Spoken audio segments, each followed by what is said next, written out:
Alright, working on the old Clinton here again, and had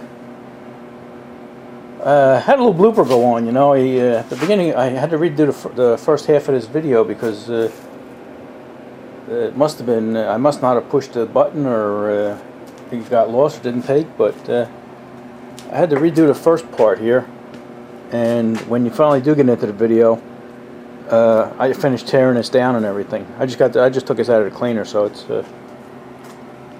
nice and clean now.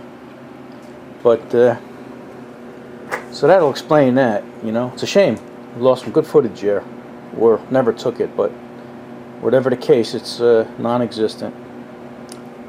But anyway, I've been in contact with one of my subscribers. Goes by the name of Wilco, and he knows these engines pretty well, and he has all the books all the way back to 1946 when the company first started. And I was thinking this was a 1947 because we know it would have to be before 1950, because back then they didn't call these Clinton engines. These were made in the machine shop. Matter of fact, you see it right here. The Clinton machine. They called it the Clinton Machine Company, and then the engine itself they just called the Clinton. But if you see there, it says Clinton, Michigan. After they stayed in Clinton, Michigan until 1946 to 1950, and then they moved to Iowa. And in some articles they call it Clinton, Iowa, which is kind of coincidental or odd. But there's also another Indian name they had for it, begin with an M. But anyway, they only stayed in Clinton, Michigan there until 1950. So we knew it was below 1950. And I gave him the serial numbers there. You know, they do have serial numbers on here, but a lot of people don't think that means much. But he was able to research it, and he told me this was 1949. And we'll go with that, you know, because he's got all the books and paperwork on it. And it's funny, after I cleaned this up and everything, I noticed something on the block here. It almost looks like a date. It says 4/19/7, you know. So that'd be January, February, March, April. January, February. So that would, if that is a date, that would be April 19th, and the 7 would be 1947. So that makes sense, you know. You know, they had the block laying around, or it was made back then. So that's what we're going to go with. We're going to go to 1949 here. And he told me my other engine was a 1948, so they're pretty close. But anyway, after you clean it up and everything, here's the color. The original color is like a green, I would call it. It looks like an army green now, but it's that's only because it's faded and old. But I actually think it's like this color here. They call that a dark forest green. So it'd be nice to paint an engine something other than black. But I'm looking at the quality of these things, and Clinton, they're really more precise and more well built than the Briggs, which surprised me. I always thought Briggs was top of the hill when it comes to that. You know, I mean, everything, even his base here. I don't know how thick that is, but man, what a hunk of iron that is. So another thing I noticed on this. On the head here, let me put the light on here. The intake valve is okay, you know, the seat on that, but you know, the exhaust valve here is pretty whooped. What would that be? Messed up. So I think we're gonna have to cut that. And the cylinder looks good right now. What you see there is dirt, you know, but the rest of it's smooth. There's no scrapes, no scores or anything. So. That's good. I think we'll be okay with this engine. So I guess we'll get into it. Like I say, it's going to be the beginning of the video is going to be kind of abrupt. I think I start talking about the keyway on the crank. I had trouble getting that off. I couldn't get it off, so I soaked it, and I soaked it with Aerocoil, and then I was able to get it off. So I think that's where we start. All right, enjoy the video. It's a good one. Alright, I was able to get that keyway out there. That Aerocoil helped a lot.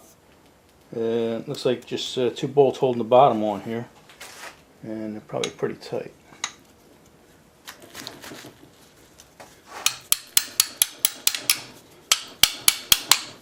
Yeah, they're pretty tight. Pretty tight. Alright. There we go. Normally I would take this, I would have taken this side plate off first, but since the crank ain't going to come out with all this stuff on there, we'll see if we can get the base off first.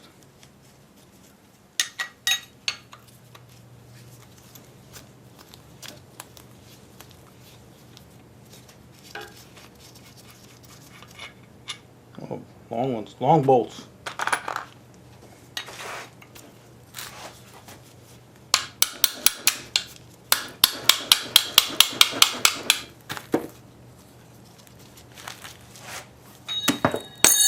Go!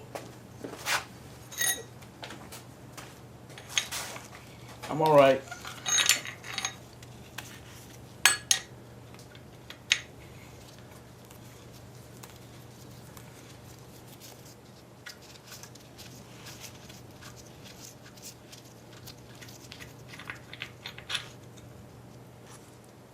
That's all rusty. All right, let's see what we can do here.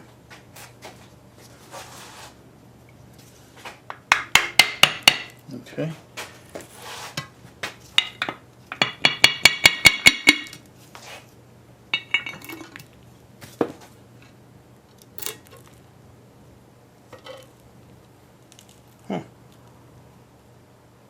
It's funny, if I would have tried to save that gasket, I wouldn't have, but came off in one piece.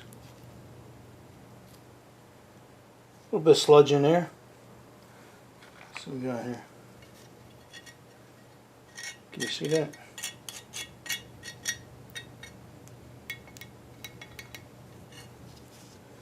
And we'll set that aside here. Yeah, that's pretty interesting.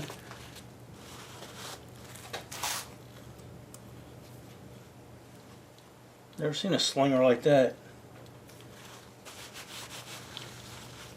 I'll take you up the tripod so you can see this. It's pretty interesting.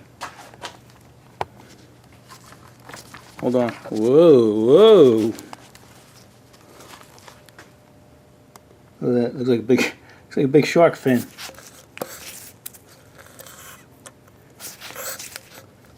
Pretty wild. I'm surprised that's the way it is, because it's so thin. I guess anything hitting the wheel that fast is going to create a splash. That's pretty interesting. Alright, let's see if we can take that. We'll disconnect the connecting rod, and we'll see if we can take the crank out. Alright, that looks pretty good in here. I was looking at the cam, and all these gears are nice and crisp, and one gear has a cut in it, and it looks like it might have been there from the factory, maybe a bad casting or something, and they just decided it was good enough.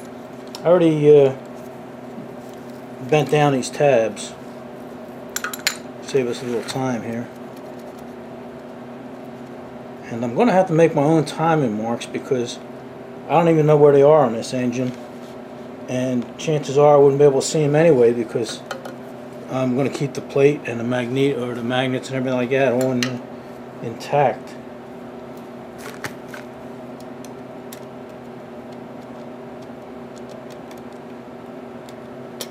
Here's what they use to bend over, the little bend over tabs. Don't want to lose that.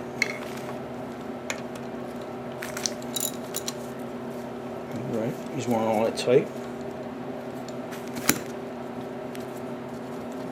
I'm trying to stay out of your way, but sometimes I can't.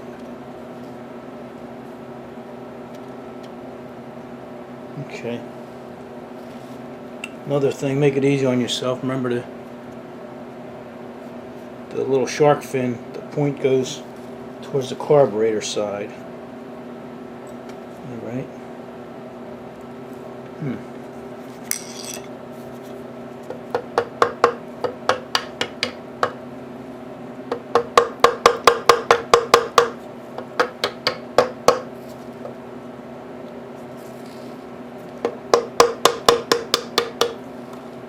Okay. I don't know if these have any kind of witness marks on them. Yeah. Always check for that kind of stuff, and this one does. This has a little titty right here. So when you put it together, I'm sure that, yeah, you can see it from here. Connecting rod has a little titty on it there. Wow. These journals are beautiful. I've seen that. I've seen a big line down here on this, and I'm thinking, oh, geez, it's a big gash, but it's not. It's actually just where the oil, you know, it's probably sludge. Yeah, it's wiping right off. Wow. Very nice. Very nice. Yeah, I think his engine's in better shape than it looked, because we've seen all that crud in the exhaust manifold and stuff, but I think most of that was dirt coming down, because don't forget, this thing didn't have a spark plug in it, and I think over the years just the dirt and the dust and the water and stuff got in there. So let's turn this upside down.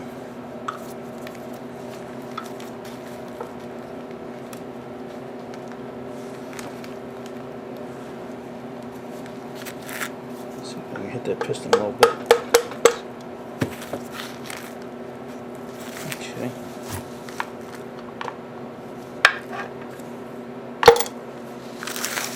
Alright, that should be enough to grab. You know what I wanted to do before I went any further was mark the piston. So we're going to mark, put an arrow on it here. It must be steel, I don't know.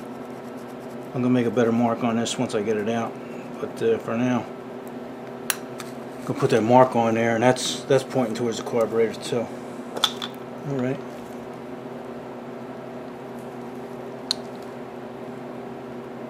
See, I don't see any X's on this like the Briggs, you know. I don't know what kind of markings they use, if any. So, got to put our own markings. Yeah, the rings look good. They're not seized or anything. Alright, so far things are looking good. Let's take a look at the cylinder. There's our bolt. There's our bolt. That looks pretty special.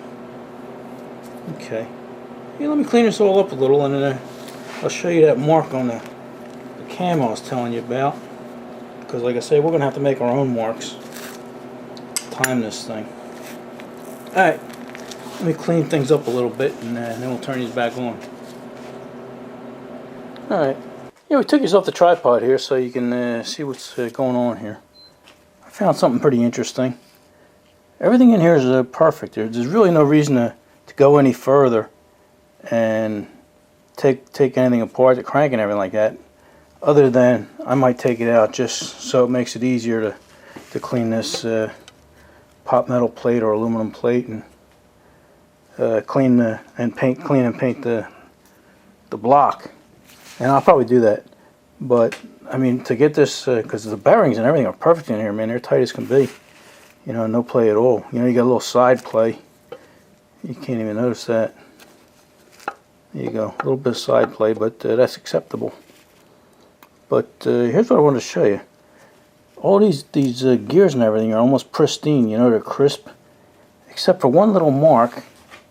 And like I say, it looked like right here, you can see it, looked like it's from the factory. See if it'll focus up for you there. There you go, there you go, we're coming in. Okay, so right here, you know, it's like a slice, and it goes all the way through the tooth, right to the bottom. But it doesn't seem to be affecting anything. And what I might do is I might use that as my timing mark. And you see where it meets right there? I might mark the one gear there that goes on top, and then the other gear that meshes with it on the bottom. So so I know how it goes in, because like I said, we're not going to be able to see it. We're not going to take any of this stuff off, you know. Looks like somebody else tried and bent it, and it's not worth ruining an engine, you know, for something like that. So we're going to see if we can get the side plate off now. Alright, for now, I think I'm I'm going to clean them off with some lacquer thinner and just paint them 2 teeth, you know, with a little paint pen. And when I get it out, maybe I'll hit it with a grinder and just put a couple tiny little marks in it, so just so I could see it. Alright, let's do that.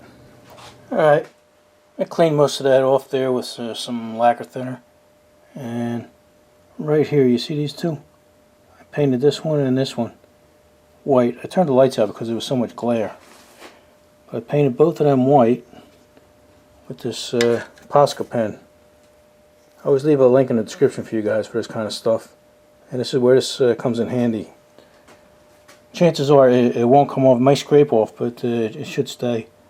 But once I get it out, I'm going to mark it with a little grinding stone anyway. But anyway, I got, you see, like one goes on the bottom, one goes on the top, so that's where they're going to mesh. So that's going to be my timing mark, since I won't be able to see anything. So let's take these 4 bolts out and see if that crank will come out. Alright, I put the engine here on the side here because these screws are pretty compromised and they're pretty chewed up. And I got it laying on the blocks here, so it's pretty stable. And I took 2 of these out already. Whoever put these screws in, when they put them in, they punched them, put little punches in the side there to help keep them from backing out. So I took one out and looked at it. And, you know, once I broke it loose, you know, they spin pretty easy. But it's interesting because if you look here, you know, sometimes these things have, let me turn around so I can see you. These kind of screws, sometimes they have like a lock washer built into them. And it looks like what happened was that lock washer is actually embedded in aluminum down here. So when they took them out, they couldn't get them out. So that's why they sort of peened them over. But anyway, we're going to show you how to get these out. When you get a screw that's compromised and it's hard to get out like that, see, right now I can't take it out. That'll strip out the head. You get yourself a little hammer, and this is if you don't have an impact screwdriver, and then you just put the pressure on it, trying to unscrew it, and then tap it. Oh, it's moving. Oh, figures that one's going to give me trouble. The other two work pretty good, so let me try this one here.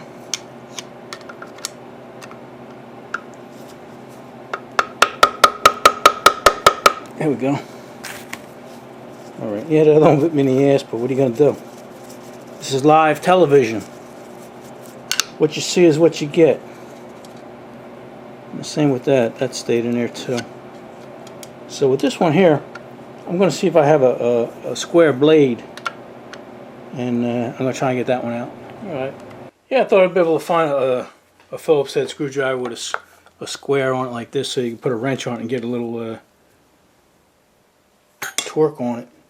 Or else sometimes you get one that's actually made, it has you know, I don't know what size that would be, maybe 7/16 or 3/8. You put a 3/8 7/16 or a 3/8 wrench on that and turn it. But I didn't have any Phillips heads like that. But a lot of people don't know, but these screwdrivers and stuff, they're hex shaped, and they're designed to put like this is a 1/16. I have a socket, but I don't have a wrench down here. I probably got in the attic a box wrench, and you can actually do that, put a wrench on there. But I didn't have that, so we're going to try some vice grips here. And if that don't work, then I got the impact driver here. But I'm doing this to show you guys there. Most people don't have this kind of tool in the house. So let's try this with the vice grips on here.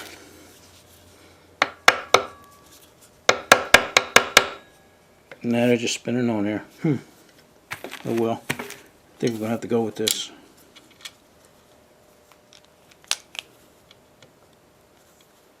Surprised that doesn't stay in there that well.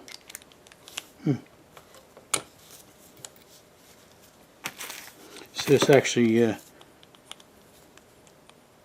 it going the right way? Yeah. This actually spins when you hit it with a hammer. So you just put as much pressure as you can on there.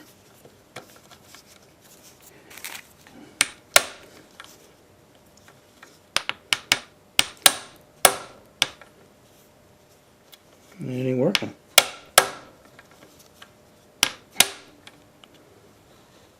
Yeah, that hole's too messed up.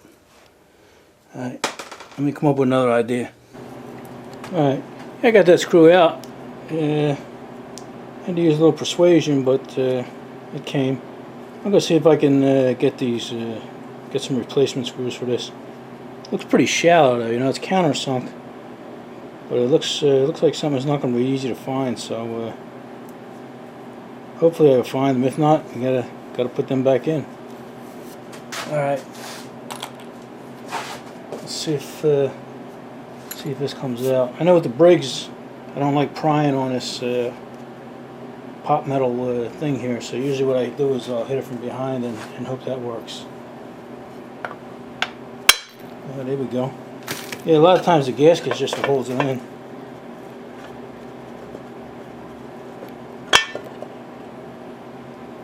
All right. Wow.